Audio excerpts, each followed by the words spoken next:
edit out whatever doesn't need to be in there, and we'll post it, some tips of whatever you folks offer. So let's get started, if you don't mind, and we'll see who continues to join and who doesn't, and go on from there. Quickly, let's walk around the room and just introduce yourselves, folks, and let Cindy and Liz know who's on the call with us, if you don't mind. Dawn? I'm Dawn Lowe, and I'm with the Chamber. Hi, I'm Jenny Hanna with ETC. I don't know if you can hear me. Thank you, Jenny. Hi, Jenny. Hey, Phil. Philip? I'm Philip Dywert. I am the Director of Tourism for Decatur County. Okay. Amy? I'm Amy Borns, and I work with the Economic Development Corporation in Greensburg, Decatur County. Susan?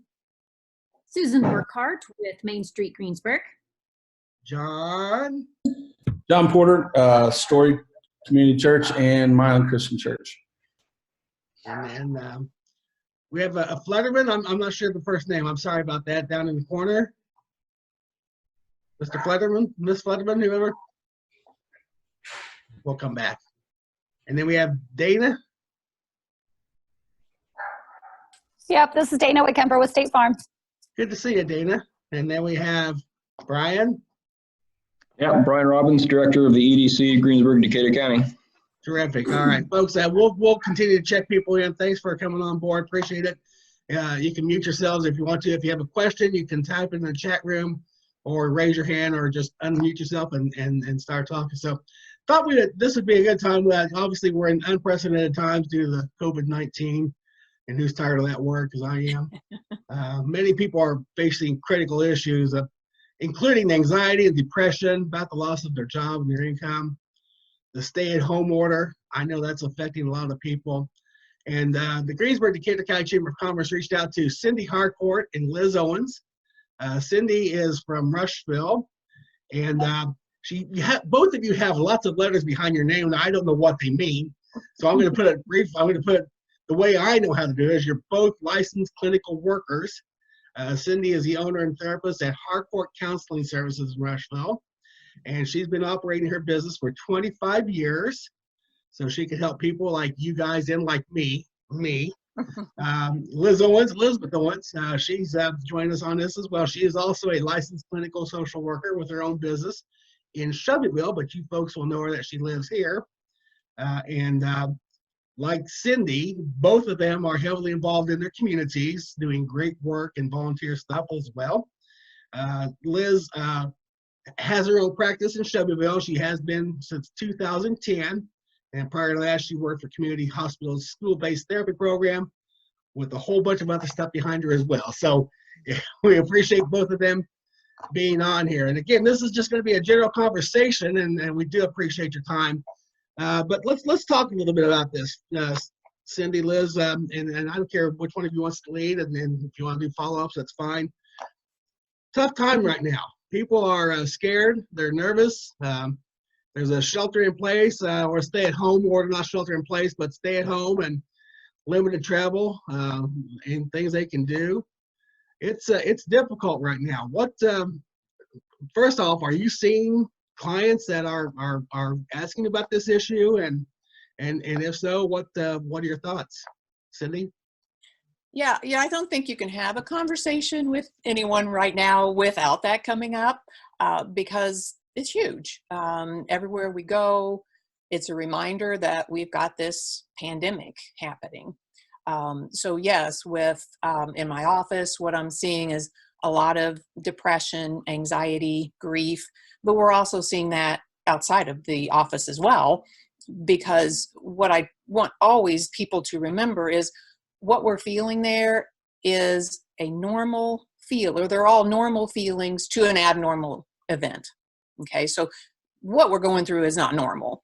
Thank goodness that this is not normal, but what we're feeling and what we're going through is. So the big thing, and I'm sure we'll get to that as we go along, is we still need to know how to manage that, even though we can label them as, okay, those are normal feelings, the anxiety, the depression, the grief, the irritability. Yeah. Right. Liz, you want to follow up with that? What stands out to me with what she said is that when we are currently in the difficult situation, like this is actually something that would qualify as traumatic, even though most of us are trying to not live in trauma. We don't really know what we're supposed to do with that. But like when you're in a traumatic event, we usually think of different kinds of scenarios than this, because this is kind of so unusual, but you don't really process it all the way. You usually process it later. When you're in it, you survive it. That's what you're supposed to do. That's what you're supposed to focus on, is just surviving it, because it's so weird. So that's where you hear some healthy things. Well, I hope, I don't know. We all hear different things, right? But I hope you hear some healthy things like do normal things. When I think of mental health counseling, a lot of times I find myself saying the word coping skills, like we need coping skills for this. Well, that's just normal. A lot of those coping skills are normal everyday life things, like healthy things that we already have. I know people on this call that probably on a regular basis take a walk. There's people on this call that exercise on a regular basis. Those are really good coping skills for anything, for regular life, but certainly for this too. So there's not necessarily, there are some unique things we can think of for this pandemic, but also like just healthy things that are good for you, like having a little structure, getting outside, eating healthy things. So those are good points, and appreciate that. So people, we came off of, especially here. Anyways, that's kind of where my mind goes with that. Yeah. So especially here in Decatur County, and we'll talk about that. We've had such good times here. I mean, we've had an unemployment rate that's just been incredible. Businesses very successful, employees making pretty decent money, and all of a sudden, Cindy, they're faced with that the fact of the unknown. And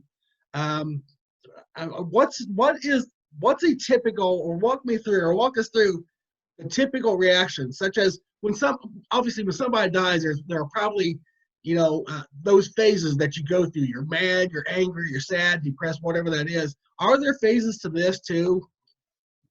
Yeah, I think what we're going to see, what we already see, is it is grief, and then it's compounded with, we don't know if the grieving is, it's not complete.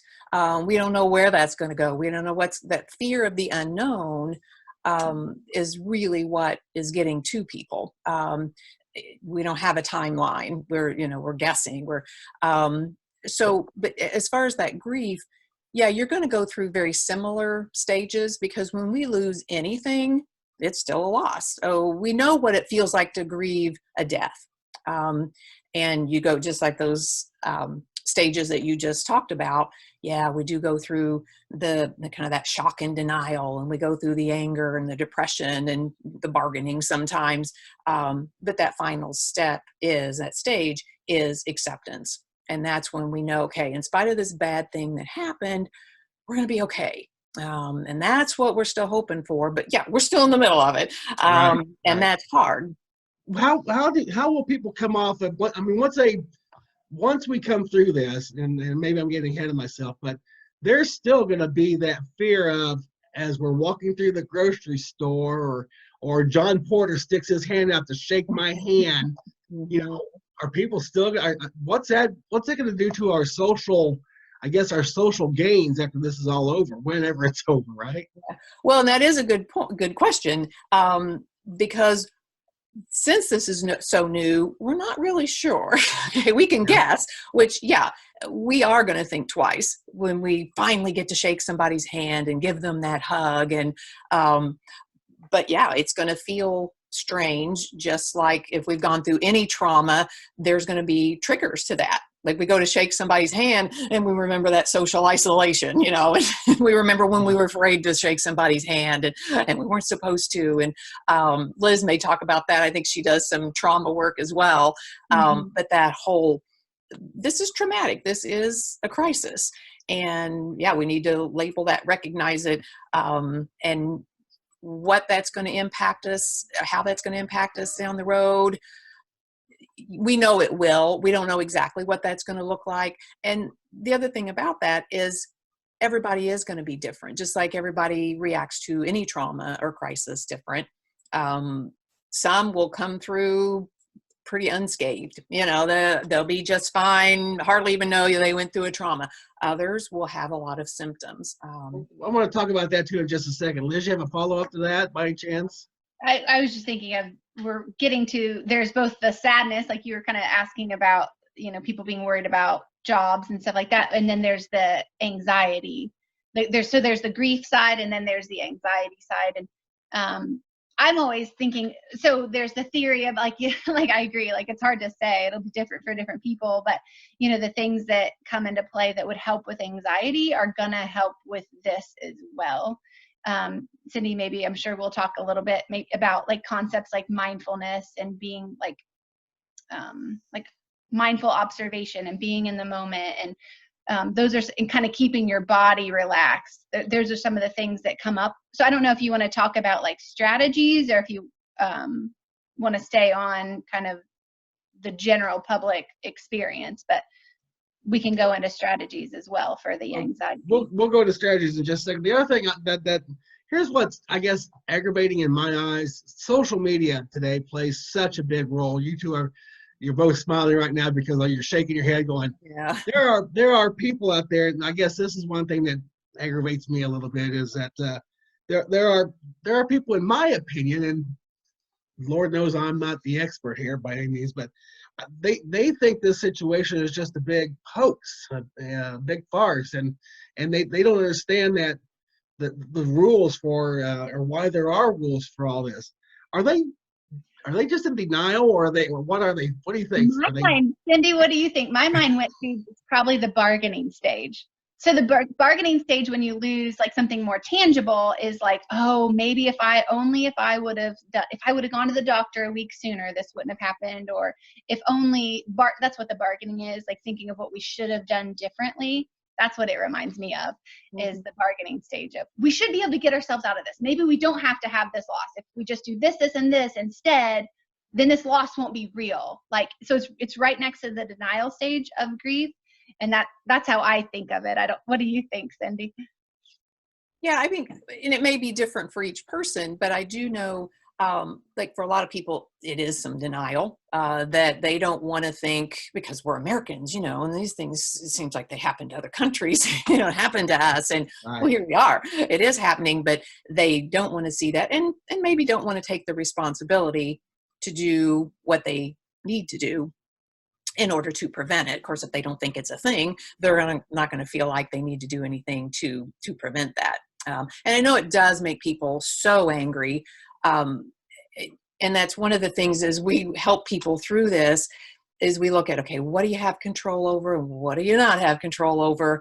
And one of the things we don't have control over is whether people follow this. Now, the police at some point may have control over that, but none of us here, I don't think we have any police officers on with us right now, but we personally don't have any control. But yeah, a lot of people get very angry about that.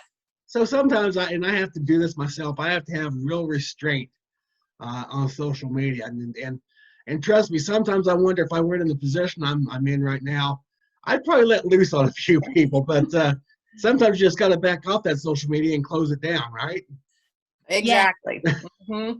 Yep. The news, that's one of the, you know, suggestions we give to people, because it's, like I said at the beginning, you know, it's everywhere we go. Anything we look at, anything we talk about, it's just like it's there, and we need a break. Rarely have we had anything like this in our life where we couldn't get a break from it. So even if we had a death in our family, we could go to work, and at least work was normal. You know, we could get a little break from our grief and work and function, and then come back and, you know, go through that grief. But it's everywhere. It's social media, news, all of it included. And yeah, there's a lot of people will push our buttons through social media, and just like you, Jeff, wanting to respond to that. That's where we want to try to get some control back. Well, you know, if I say something, maybe that'll help. Of course, you and I know it won't, but you know. Sometimes you have to say it though. Yeah. So, Liz, you want to follow? Yeah, limiting like both social, but also like just information intake is something I hear myself suggesting to clients a lot with anxiety. Just limit. You only need so much information. You don't need that much more information. If you are quarantining yourself and you are like using like hand washing and doing the things that you can do, and you know what the rules are of what you are and aren't allowed to do, you don't actually need more information, other than a couple of you do in the, be related to your role in the county. But like, if you don't need more information, stop it. Like, that is not entertainment. Like, information has become entertainment for us, and it's so stressful. So limiting give yourself, decide in your mind how much time you ought to spend on taking in information about the pandemic, and take in that much information. Because I'm not saying you should have zero information, but it is not as much information as is out there. That is absolutely not the amount that we need. So limit.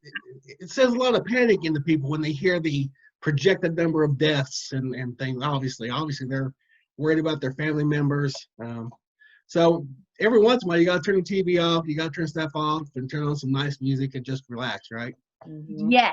I also, this is a good time to interject this other suggestion. I say this to people anytime they're going through something stressful, but not only consider how much information you take in on the COVID stuff, but also maybe your medical drama shows aren't the best shows to watch right now, or the world's ending kind of movies or whatever. I mean, it's okay. I'm not saying no one should, but if you're having anxiety about it, maybe watch a comedy. My husband and I have been watching Impractical Jokers a lot on television, rather than a drama type show. So that's as much negative as you take in, you want to take in at least double that much in positive. So that could be another way to decide how much you can take in, is well, how much positive are you getting in? If you have a really good day, you can handle a little more of the negative. But so that's interesting you said that, because when this all started breaking loose 3 weeks ago, I noticed that a few of the TV stations were running those scary shows, Outbreak with Dustin Hoffman, and you're like, am I really going to watch this? And all of a sudden, everybody's sitting there thinking, wow, they're going to fly by with the bomb and somebody's going to drop it. Terrible stuff. But, those shows were very popular. Hey, let's talk just a second, and I'll relay something that my nephew, who lives in Avon, and he posts on Facebook quite a bit. He's been quarantined with his kids and his wife for 32 days. It's 33 today. And it really cracked me up. I shouldn't laugh at it, but he posted the other day that we have gone from arguing one day about what we're going to eat to arguing 2 to 3 times a day about what we're going to eat, and he calls it Quarantine Palooza Day 32. 32. So those people that aren't used to, and obviously going to school, everybody loves your kids, love your family. But you get that little break, getting apart from each other. You're away from your spouse. Your kids are in school for several hours a day. All of a sudden, we're cooped up in the house together, and it's a different life right now. So, Cindy, have thoughts about that? Oh yeah, and smiling as you're saying that, because typically each week, and I do this with friends as well a lot of times, but I will ask, what's been the most difficult part of all this week, because every week it can change. And by far the top answer is, the isolation. But then the follow-up to that is, the people I'm not isolated from are driving me nuts. So, we've got just these few people. We're used to having lots of people that we're around. Now we've just got these few little people that we're around all the time. So yeah, it is wearing on people. And that's where social media can actually be a benefit, because you see all the funny memes, and it does normalize then what that person's feeling, just like the person you're talking about normalizes that, yeah, everybody in that situation has had it up to here. And yeah, they're getting irritable with one another, getting tired of one another. It doesn't mean they don't love each other, but that's why we do try to, again, give them strategies as well. And the parents, to give themselves that grace to know that, no, it doesn't mean you're a bad parent because your kids are driving you nuts right now. That's part of this. And it's not going to be perfect. That you're not going to have the perfect little homeschooling. Maybe somebody does, and then you see that on Facebook and you feel like a bad parent because your homeschooling thing doesn't look that good. Give yourself that grace to just have some fun with them. Get to the e-learning and the homeschooling when you can. Have some fun with dinner time. And Liz she'll want to chime in there as well. But go ahead, Liz. You want to take it from there? Well, I was going to add, I like what you're saying. I was going to add then suggestion would be the taking a break. That is, to me, the key when it comes to, you don't want to be irritated with your loved ones because you love them, but you are like just a 10 minute break. I've told clients, just step outside. Just step out there. Just step out, put your coat on, just step outside, because you can sometimes, if you, now, of course, like I add a little bit of like observation, like just notice the grass, just notice the feel of the wind, just notice the sound, whatever you hear, the birds. That is a really good break. And you can do that in like 3 minutes, but it's nice if you can do 5 or 10 or 20, a walk around your neighborhood, if you're lucky to have that option and stuff like that can do you so much good. And you don't have to wait till you feel like going outside. Just force yourself. Pretend someone's kicking you out the door and just step out. Because sometimes once you just get outside, you get a little bit more calm. Or it's just, you're not in charge of that moment, right? Like something about being outside reminds us of nature, reminds us of God, or just reminds you that like you're not in control, but there are good things around you that you didn't make happen. Like I didn't make this flower grow. I didn't make this tree. I didn't make the breeze blow. And it can just, without you having to think about that, like you just experience that and you're reminded of. Well, it would really be helpful where it's 60 degrees outside too, instead of the 30 degrees we have right now. Yeah. So, and you know what, that brings up a good point, being mindful about that. Here it is, Good Friday. People weren't able to go to their community's Good Friday service, and we're looking at Easter coming up, and churches aren't holding anything. They're doing things online. I'm glad my friend Preacher John Porter is on here. And I wonder, Cindy, if you think that this pandemic, is it driving people closer to their faith, you think, or are you seeing anything along that lines? And maybe John might want to chip in on that too. I don't know. So yeah, I would like to hear his point of view on see what he's thought as well. And I think, again, maybe too soon to know whether this is kind of pushing people toward their faith or away, but I do think people are missing their church services. They're finding, just like our socializing, we're finding other ways to get that. But they're definitely missing that, which I think is going to make them have a new appreciation for when they are able to get back into the church and go through it their traditional way that maybe they're used to. But John, can you unmute John, see what he wants to say? John, you're on. Didn't mean to throw you in there, John. No, you're fine. Can you hear me? Yeah. Okay. I think what I'm seeing a lot of is situations like this, like what Cindy and Liz have both shared about how it takes the control, what we thought we had control, which was, kind of an illusion anyway. And it just shows us how fragile we can be. And people are really, I don't know if it's so much as questioning their faith, but they're realizing that maybe their faith was at level 2. And in times like these, if you want to trust in that a God is sovereign and in control, it needs to be at a level 8 or 9. And so a lot of questions, and it goes back a little bit, Jeff, to what you were saying about the conspiracy theories. It's not a conspiracy theory on my end, but I do get a lot of questions. Is this the end of times? And I'm like, yeah, I don't know. It's been a crap show around here for, generations and centuries. There's always something. But at times like this, it makes us look to see, because we want to know, like Cindy and Liz were saying, we want to know that somebody is in charge of this, and somebody's going to fix this, and somebody's going to get us out of this. So I think I'm seeing a lot of folks that they're recognizing that maybe their faith, I don't want to say superficial, but it could be cosmetic. It could be an accessory that they put on, and now they need it to be real.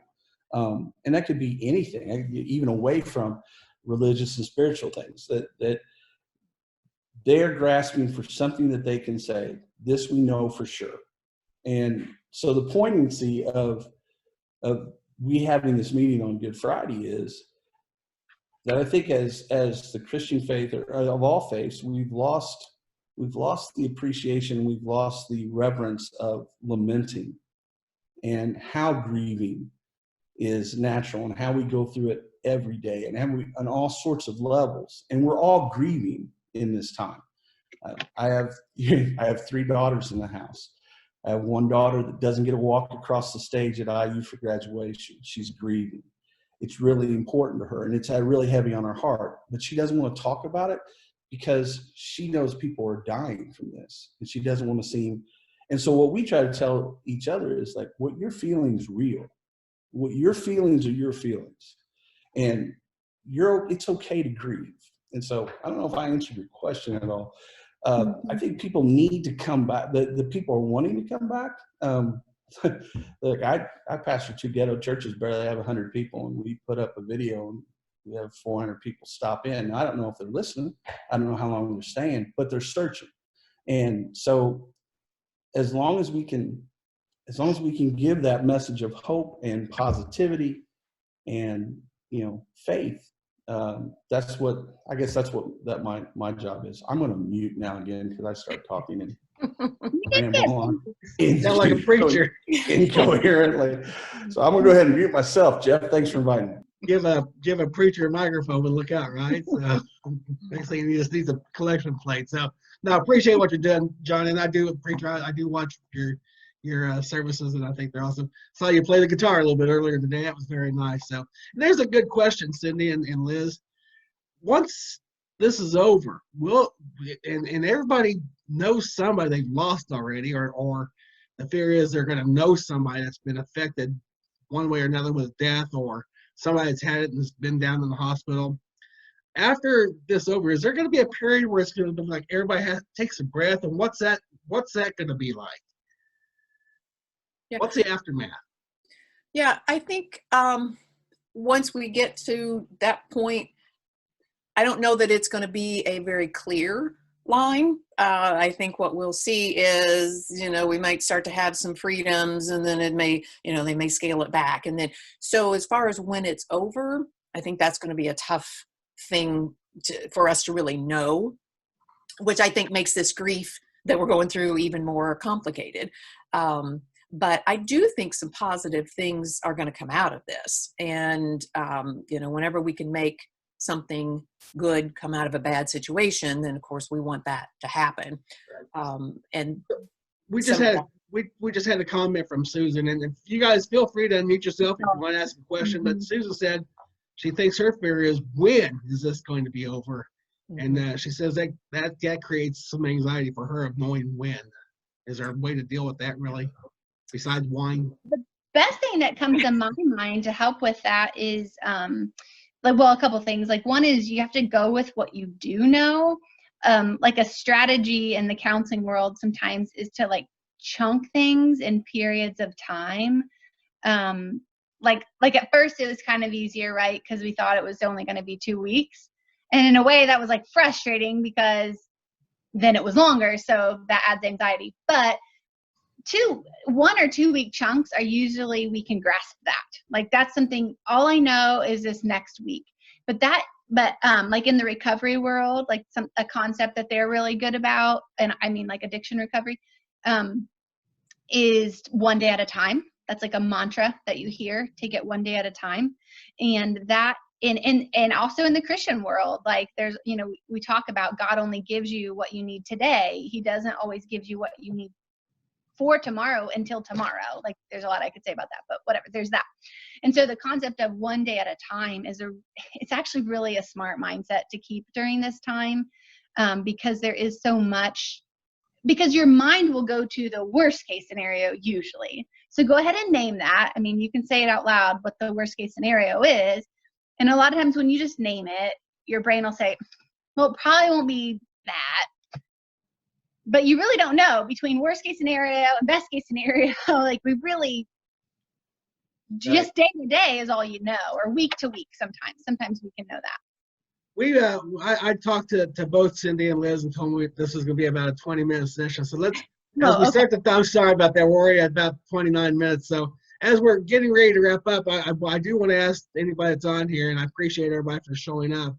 If you have a question, feel free to ask it now, and we'll see if we can't get some kind of thoughts or suggestions, and we'll just wrap up if there's anybody out there. So as they're coming up with questions, what I might say is, I think it was Susan maybe that just had that comment about wondering when's it's going to be over, and that's a worry.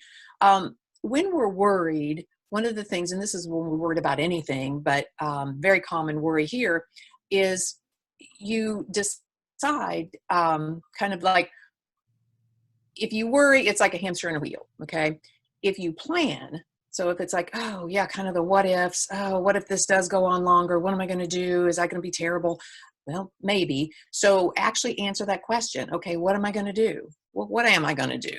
If this does go on another week, like Liz said in that chunk, okay, let's take it a day, a week at a time. How am I going to cope with that? And I think I saw something pop up about coping skills, maybe. I couldn't read the whole thing. And yeah, maybe we need to talk about that. But that is when it getting off that worry wheel by truly asking yourself, what am I going to do to try to solve this problem? Problem being, I'm bored in my house, or, the problem, the big problem is the pandemic. We can't solve that except for stay at home and do what they tell us to do. But we can help with some of these feelings we talked about at the very beginning, as far as all that anxiety, depression, grief. So anyway, I think you do have some questions out there. I can't see them, but yeah, I'm not. I can answer the coping skills, but do you want to wait for more questions, or no? Go ahead. Go ahead. Okay, so the coping skills question, like the 3 things that I had kind of written down some notes, but when Cindy was talking, I thought to add to what she's saying about worry, I always say, something I say to my clients often is like, for the things we don't have more information on, right? So more towards the pandemic side, not just the being at home, but a lot of times you have to stop and say, I need to trust my future self to deal with that when I have more information. When or if XYZ becomes a fact, and I actually know it's a fact, or, there's some more information.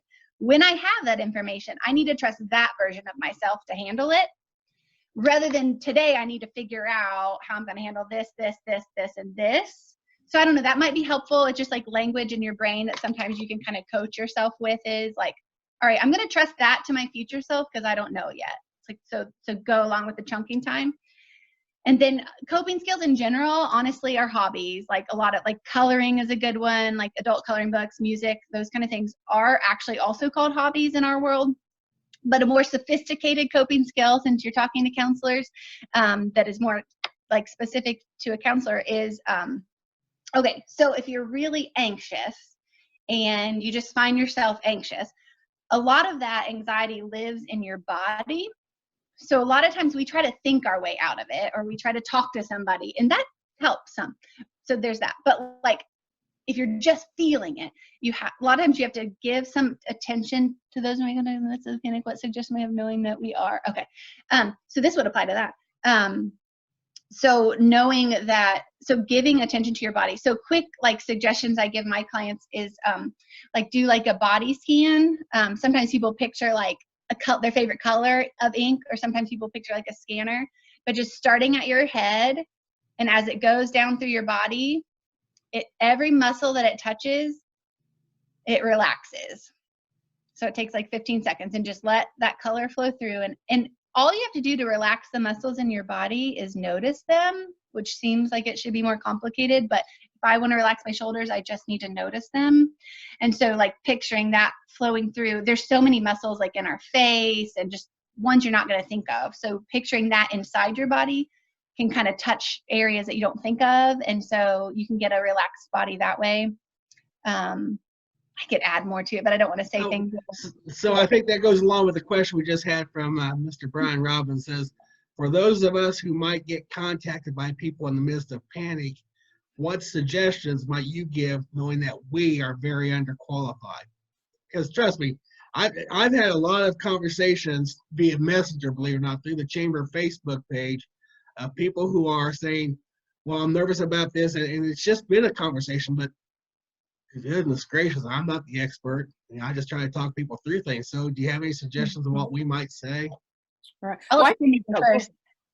yeah, I think being honest about that, well, I'm not the expert in that. The thing you probably don't want to say is, oh, just stay calm. People don't tend to like that. That's what they want, calmness. But by letting them know they're not alone, you're willing to listen to them, listen to those fears. And I use that word normalize because that's just kind of one of those terms we use. But that's really what you're doing, is that letting them know, hey, what you're feeling is normal. Allow them to have it is really the thing. Is we tend to not want people to be in pain, not to feel upset, not to feel sad. And couldn't tell you how many people in here, if they cry, they say they're sorry because they're used to people not wanting them to cry, and so allowing them to have whatever those feelings are and let them know, look, I can't fix it for you. And even as the professionals in the field, we can't fix it for them. But yeah, normalizing that would be huge because most people don't do that for them. There are probably people that have moments of breakdowns, and they have to cry it out, and they get it done, and they deep breath, and they're back. Right. Yeah. And they need that moment. Yeah. And they have every right to that. And if they're afraid something's going on more with them, obviously you can refer them to counseling or refer them to, some of the web pages out. There's a lot of self-help. There's somebody put out a really good workbook in one of the forums I'm in, just specifically about the COVID-19 and how to cope with it. I'm trying to find a way to get that on my Facebook page. So, and some of the other things, just so I'll throw that in there. Because I know we don't have time for everything today. If you go to we have the Harcourt Counseling we have a website, but what I'm keeping up to date is the Instagram and the Facebook, and Liz may have the same, trying to put as much stuff out there to help people as much as we can, the little tidbits. There's no one answer, just like if someone says, oh, take a walk outside. Yeah, that's great. And it is great. That by itself isn't going to be enough to cope. Okay. That plus talking it out, plus taking a break, plus doing some deep breathing, doing the mindfulness, and even the apps. A lot of apps, I'm going to be putting that on my Facebook page as well, and just because it's easier to have it there. There's apps for your phone that will do just like the things that Liz was talking about, will walk you right through that. Deep breathe this way, just think of this, do this, all that whole mindfulness. And of course, yoga. I love yoga. So, that's always, and right now my yoga instructor is doing Zoom yoga. So you can always join things like that. Preacher John Porter and I are going to start doing yoga together. There you go. That'd be awesome. I have a question. Yeah, go ahead. For those of us who have children, especially younger ones, I know that anxiety doesn't always manifest like it may in adults, or they don't know what they're feeling. They can't identify it as anxiety. What are things we should be looking for as far as their behavior that are showing us that they have anxiety? And how do we talk to them about it without scaring them even more? Okay. I'll start, and then we'll see if Liz wants to add to that. But labeling it, I think you just maybe mentioned that, letting them know what it is, and depending on their age, they may know the word nervous, anxious. Sometimes it's just, oh, I just got this funny feeling inside, and that's okay. But so that they're not afraid, let them know that is normal, and you're going to help them through that, and we're going to feel better. So you always have that hope. But sometimes the way to know that is changing their behavior. So kids don't always know how to express those feelings. So we see it when they're not acting like themselves. So normally they're rambunctious, and now all of a sudden they're really quiet. Or, normally they're pretty quiet. Now they're getting in all kinds of trouble. That's sometimes how we will notice that they're going through something, they're feeling something different. And what I tell kids in here, it's not good grammar, but what I say is, sometimes when we're not acting good, it's because we don't feel good about something. What are you not feeling good about? And that's when they'll realize, oh, okay. And they might talk about then, this is what I'm not feeling good about. This is what I'm afraid of. So I don't know, Liz, if you want to add to some of that. Yeah, I mean, that's helpful. Like, I mean, I have kids, you know that, Amy. Like, and I use the word weird a lot. I think that is one that works with my kids, but this is weird, isn't it? And I think weird sort of helps because it says two things. It says, like, it feels weird, like there's the feeling, there's lots of feelings with it, but also that it's weird and that it's not normal, meaning also like the sub message there is like, it's not permanent, it's not normal, like this isn't how it always is, like it's weird for a while kind of thing. I don't know, seems to be helpful. You kind of asked, like, how do you know? It sounds, I mean, you probably kind of do know, like you guys have already kind of said, like there's lots of ways that kids show stuff. I think you can just assume they're having some anxiety, but probably not the same, you know, for every kid or adults. But there's a lot to be said for play, and it doesn't have to be outside, but that's just where kids do large muscle group play. But there, in the trauma world, there's a lot. I do EMDR, it's bilateral movement. And so just walking is a bilateral movement, and it stimulates the adaptive part of your brain to blend in with the difficult stuff. So just know that you're already helping your kid if you're getting them moving, like you already are helping them. And if you're not, do that. I don't know if that helps, but yeah, letting them talk is usually the best thing. They're not, one of the best ways to cause anxiety in a kid is to completely hide information from them. If they know anyway, like to lie to them, don't do that. You know, give them information until they seem satisfied, but just kind of read them on, because a lot of times kids will surprise you and they're satisfied with less information than you think you're going to have to say. So as long as they feel like you're telling them things, and again, that's not to just vomit of the mouth of everything that you're feeling or thinking. I don't mean that at all. I just mean like if they're kind of asking questions. Great. Any other thoughts, questions, folks, from the people on this call? Sydney, why don't you, and we'll when we post this, we'll include your information, but why don't you just tell people how they can get a hold of you if they want to talk to you, or would you mind doing that? Yeah, so our phone number is 765-932-5905. But an easier way, typically, I mean, you can call, but and my secretary actually still is coming in the office, and she's the only one here. We're doing telehealth otherwise, but she comes in and keeps the office running, the billing and all that.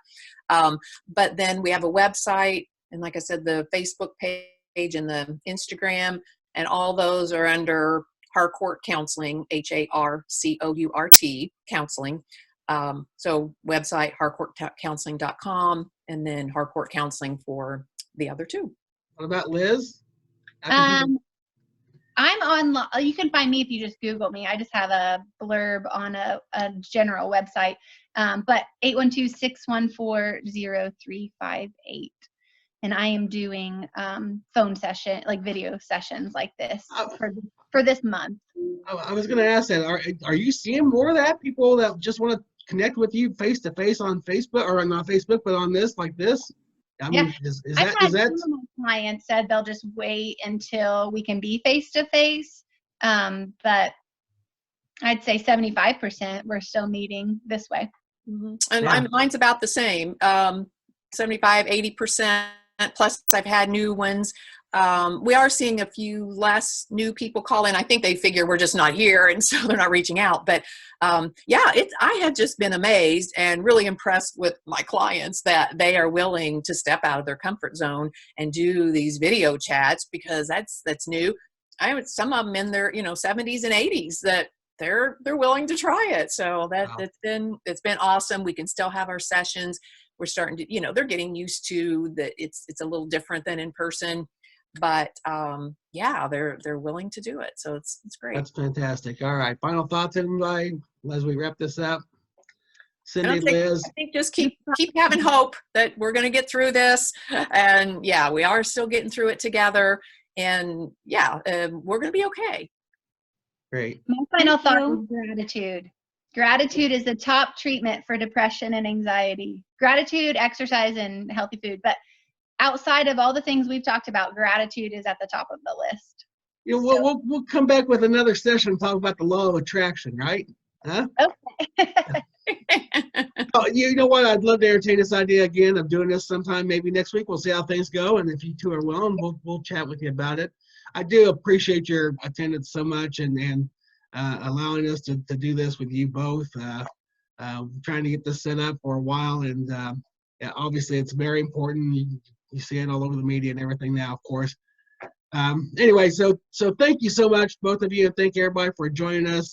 Do appreciate it, and we'll call it a day after that. And we hope you have a great Good Friday, and don't forget your Easter services. If you're in Greensburg tomorrow, there is a parade. You cannot go out and collect candy. They're not going to throw candy off the Parade was canceled, Jeff. What? Are you serious? Look at this. I get breaking news out of my tourism department. It was not a parade to begin with. Well, the Easter Bunny's not going to drive around town now? We're having a rabbit fry. Drive up. On an unrelated note. I didn't know that. Wow. So thanks for telling me that. But my last question, Cindy, is if you look on the screen, you see everybody on there? Uh-huh. I If see you're some, using- not everybody. If you're using the mini me guy, what does that say about you? If that's your picture, does that say anything about you? Can you diagnose that, please? What? Yeah, diagnose that. Can you do that for us? Yeah. It was such a turbulent childhood. I think that means he has a good sense of humor, and we definitely need that right now. There you go. Folks, thanks for joining us. Really do appreciate you so much. Thank All right. you. Thank you. Have a great day. Liz, we'll talk to you soon, okay? Thanks, Cindy. Thank Tell you. tell my friends Bye. that still like me in restaurants I said hi. I will. Very few. Thanks, Bye. preacher. Appreciate you. All right. Thanks a lot. Wait,